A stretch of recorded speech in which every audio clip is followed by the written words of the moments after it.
Support for the Forward's Bintel Brief podcast comes from listeners like you, and from Edward Blank, whose generosity makes this program possible.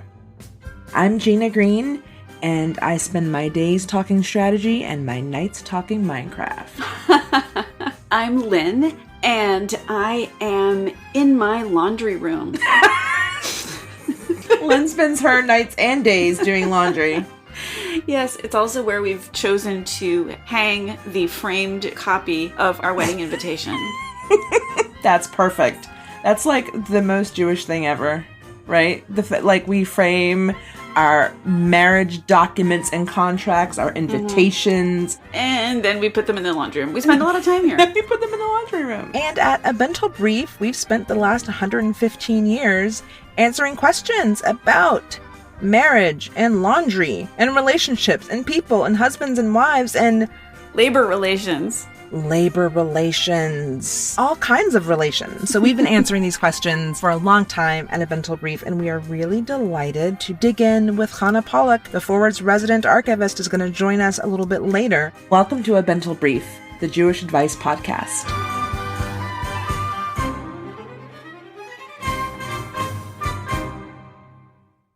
And for today's question.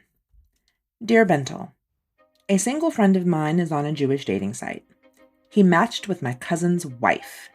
If they lived in San Francisco and had an open relationship, like some of my friends there do, that would be one thing. But this definitely feels off. I'm very close to my cousin. Do I tell him his wife is on a Jewish dating site? Or do I assume he knows? Or does it not matter? And regardless, do I keep my mouth shut? I know my cousin, his wife, and my friend are all vaccinated. Should COVID play any role in my decision-making? Signed, A Family Affair. There are a few layers in this letter, right? There is the super macro layer of COVID, which we've, and then there is this is public for the world to see. And then there's the actual affair itself, whether it's public or private, and what is at play for that marital relationship. We actually don't know. Maybe they do have an open relationship. Sure. And they just have to keep it a secret from everyone. But it's like, if that's what you're doing, you can't have a picture of your face on JJ. There's so many questions that I have. We don't know. We don't know what's actually going on. What we do know is that her face is on JDate or whatever it is. Sorry, JDate, we don't know. The fact that it's public is what opens the opportunity for a family affair to have a conversation. Right. She didn't go sneak and read someone's journal. She didn't overhear a conversation that she shouldn't have. She doesn't have just a theory because of lipstick on a collar somewhere. It's public information. It's literally public information. She has it. Right. The other person might not. When we talk about the letter writer's business, and is this the letter writer's business? Who is she to bring this to her cousin? She acquired the information honestly, or, like you said, didn't overhear anything, wasn't snooping. Because she's close to her cousin, because there's a relationship that they have, because she, like you said, sort of came of this information freely, and without any, shenanigans, no pun intended, I think she's got to say something. She's got to at least ask a question. But I think that there's a strategic sort of fork in the road. If we agree that she needs to talk to someone, does she go to the cousin first or to the cousin's wife first? Ooh. And by the way, once again, we're sealing our identity as the Go Talk to Them podcast. The Go Talk to Them podcast. Yes. Right. But that's a great question. This question sounds high tech because, internet and kink or whatever. But there are so many, as always, so many just timeless, eternal, primal themes going on in all of our letters, no matter how much technology is involved. But thinking about this particular letter, Family Affair is weighing her relationship with her cousin? How important is that to her? How important is her cousin's well-being and safety important to her? Is it so important that she would be willing to risk speaking ill of someone else? Is it so important that she would blow someone else's cover? Who's protecting whom? What's worth protecting? I mean, just a lot to think about when emotions and relationships and people we love in different ways are at play. And it's clear from a Family Affairs letter that she genuinely has her cousin's interests at heart. Right. But what's also true is that, as with all of the relationships that we hold that have multiple touch points and connections with other people, that even if she has this care and this loyalty and this love for her cousin, she is not privy to his entire life. Nor should she be, right? There's a reason why we have secrets. It also makes me think of secrecy and honesty, because I think we have these ideas that like secrets are bad, that they're corrosive in a family, especially if someone is sitting on a secret. And I think, you mentioned secrecy and honesty, and related to that is privacy, which is somewhere in between, related, overlaid, or underneath the concepts of secrecy and honesty, right? So what are we entitled to within the realm of privacy? What does it mean to have a private life? And when does it become okay for someone to take that information and share it with others, even if it's semi-private or semi-public, right? And it might not be clear that it was fully private or fully public, right? Even when there's that gray area, like in this case, Family Affair found this on the internet just as easily as Joe Schmo could find it on the internet, could have found the profile, could have had another friend who matched with their cousin-in-law, right? Wrestling with this question means wrestling with not just monogamy and sex and infidelity, because we actually don't know if any of those things are truly at play here. We actually don't know if this is an experience that the couple is going through together, if this is something that's just a digital flirtation, if the cousin's wife ever acts on any of the matches or the dates or the possibilities. We don't know exactly what's happening, but we do know that the letter writer feels a sense of obligation and feels as if it is important enough to ask the question to A Bintel Brief. Yeah. To me, at the end of the day, it's not about what's actually happening. Like, to me, that's actually kind of separate. We don't know. It doesn't matter. What matters is not good optics for you if your wife has a public-facing singles profile. You could say that it could be more, that it might be more about her concern about what people will think. That it's like embarrassing. I think there's like that gross word, like cuckold. Yeah. It's like he's being cuckolded, Yeah.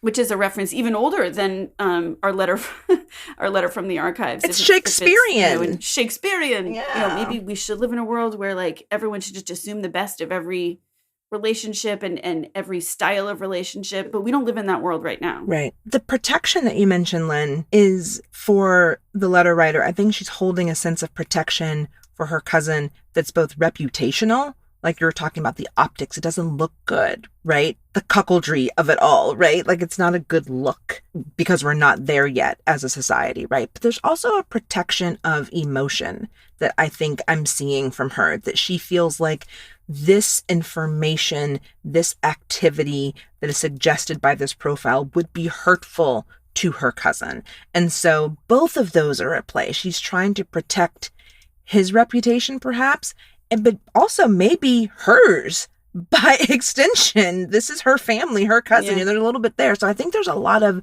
sense of protection and of wanting to maintain what has already been, which is actually a really great segue to Hannah Pollock joining us, the resident archivist from the Forward, who has been digging through the archives, looking for questions that relate to the one we got from A Family Affair.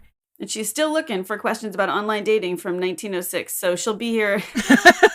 We have to kill some time here while she...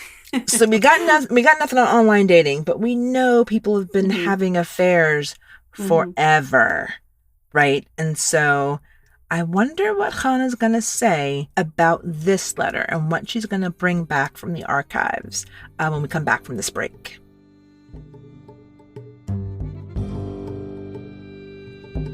Pray for Us, a podcast about practicing ancient religions in the modern day, is back for its 4th season. It's hosted by 2 novice Jews from opposite coasts, Jessica Daland and JC Nacarella, who are on a journey to discover how people fit faith into their lives in the 21st century. The show features interviews with writers, comedians, pastors, drag queens, and a chef who made an avocado toast so beautiful that Britney Spears reposted his reel to her grid. Yes. I love any show that gracefully and thoughtfully combines drag queens, avocado toast, Britney, and Jews. So obviously, this is a must listen. New and old episodes of Pray For Us are available wherever you get your pods. Okay, so we know we have a super modern question that is also timeless. And when things get timeless, we turn to the Forward's archivist, Hannah Pollock, who we love. And she is here to help us sort this all through and reflect on the past and into the future and all the cool stuff she does, often in Yiddish. Let's talk to Hannah. Hi, Hannah. Yeah, hi, Lynn and Gina. Nice to be here. Really glad that you were here. Could not imagine a more timeless question than infidelity, potential infidelity, family affair. And this time, it was kind of the first time I noticed this. In 1906, they actually cited this person's letter. And so the Bintel was kind of like a soapbox for them. And also, I should say from the get-go, this is a letter that seems to me to be from a person who was that party who went outside their relationship and had some sort of affair. Got it. Okay. And they're actually writing through the forward to their person to apologize, but a little bit, they've got some issues still. So when the forward cites the letter, there's this great line where they say, we're presenting Reden von der Geschichte mit der dritte Person. We're gonna present now some discussion from somebody, a story with a third person. So that's kind of how they're letting people know this is about an affair. This is the forward citing. She writes, "It's your fault. You pushed me into the fire. You're no fool. You've got eyes. You were silent and feigned ignorance. And I thought, all right, he wants to be rid of me. And now I see it's been nothing more than a dreadful nightmare. And as El has let me know, you miss me. I wept like a child. Believe me, my soulmate." Here she says the Yiddish word, basherta. "Aside from you, I've truly not loved anyone else. Let's forget about it all. Our children are not to blame either. Whomever told you that about the affair is nothing but a hater. I've written to you at various addresses, and you've not responded. Perhaps you haven't received my letters." So that's the citation from 1906. Okay.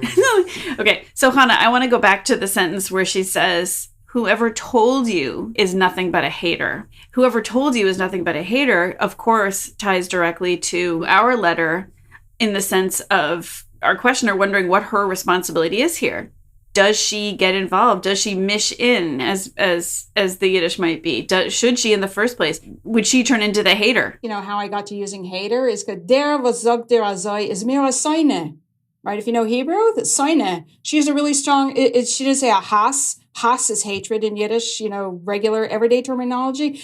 A seine is like an enemy of enemies. It's like when a Yiddish speaker turns to like Hebrew, they're generally drawing a more biblical connotation, let's say. So a seine is like saying, a real true enemy is my arch enemy, is my forever enemy, right? So that made me think a little bit when I was discussing this at home. My spouse threw down that they thought it was appropriate to go to the person you see on the dating website, not as appropriate to go to tell the partner who doesn't know. Because then it's the difference between going to someone's face versus behind someone's back. In this line where she says, whoever did that, whoever is the person who snitched, who told you, is my arch enemy, proves that kind of to be true, maybe. Enemy's gonna enemy. Hannah, thank you so much for joining us. It has been great to have you as always. We will see you on a future A Bintel Brief. Yeah, sure, Gina. Nice talking with you.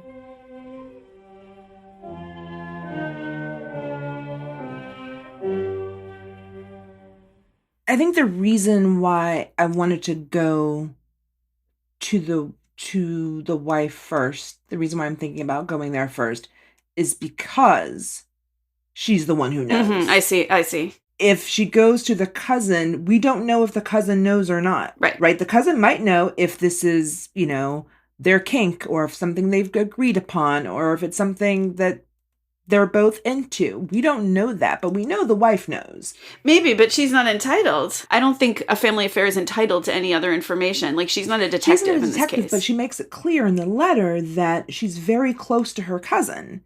And there's no need to go to her cousin with information that's going to be problematic, that may not be true, that needs to get sorted out, if she can get the facts from the wife and then find out whether or not she takes it to the cousin. Oh, I see. So you're not saying that it's an either or, like if she goes to the wife, then she can't, right, like she has to choose one. Exactly. You're not saying it's the lady or the tiger. I just feel like that's a way to get, ducks in a row, if you will. Mm-hmm. Okay. So that actually is a little detectiving. I understand. She just might not get any information because it's not owed to her. It's not owed to her. The cousin's wife can say, thank you for sharing.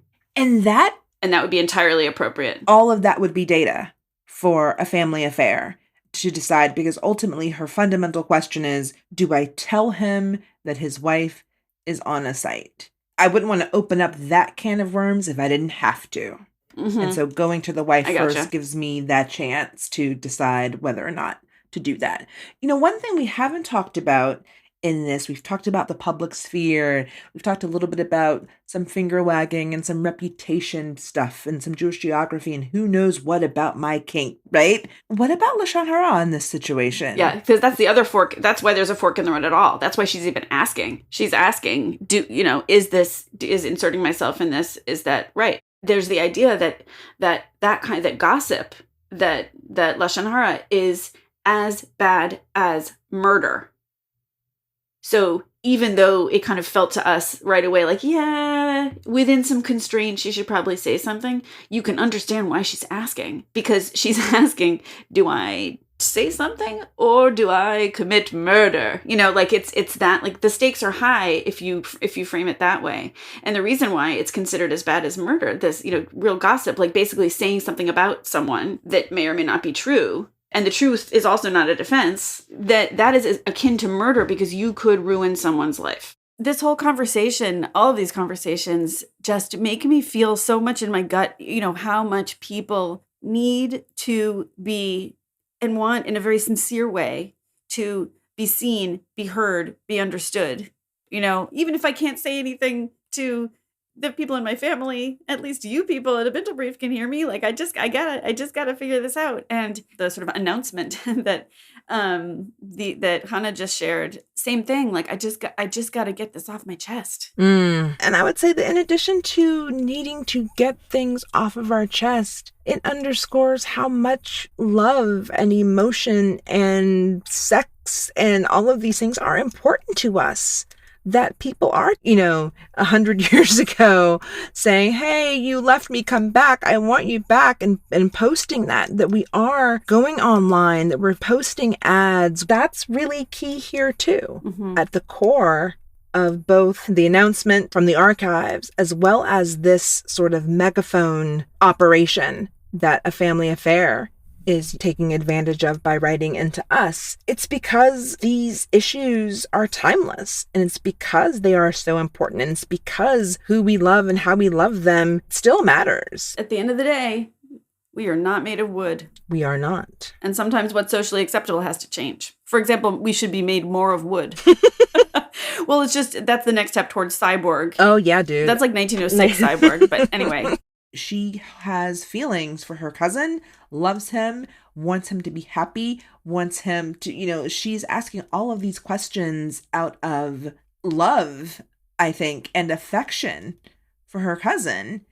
And part of what we do as humans is sort of make these kinds of trade-offs and almost like mental transactions all the days of our lives around what we expect from others, what we can give them, how important is someone else's health and safety and well-being and love and all of these things. I mean, it's just a lot because she's asking us about seeing her cousin's wife on a Jewish dating site, but like it's way bigger than that. At the end of the day, at the bottom of this question is, what do we owe people? And do we owe different people different things? And what do they owe us? And how do we navigate what's owed, what isn't, what's expected, what isn't, and what we need from others to basically like live in civil society? That's right. Like, I mean, I think that really is what is at the crux of this. We're answering your questions and queries and requests for advice every week on A Bintel Brief, the Jewish Advice podcast. So please send them to us. We can't answer any question that we don't get. Write us, call us, give us all the details, and we can edit so you don't have to. Send your questions to bintel@forward.com. That's BINTEL @forward.com. Or even better, call us. Your voice could end up on the podcast. 201-540-9728. I'm Jody Redoran, Editor-in-Chief of The Forward. If you want to keep up with what American Jews are talking about and understand the complexities of our diverse communities, you need to get The Forward's free daily newsletter. Sign up today by going to forward.com/newsletters. This podcast is a product of The Forward. As you just heard, our Editor-in-Chief is Jody Redoran, and our CEO and publisher is Rachel Fishman-Feddersen. This show is produced by Wonder Media Network. Our producer is Ira Simonson, and our production assistant is Carmen Borca Carrillo. Our executive producer is Jenny Kaplan.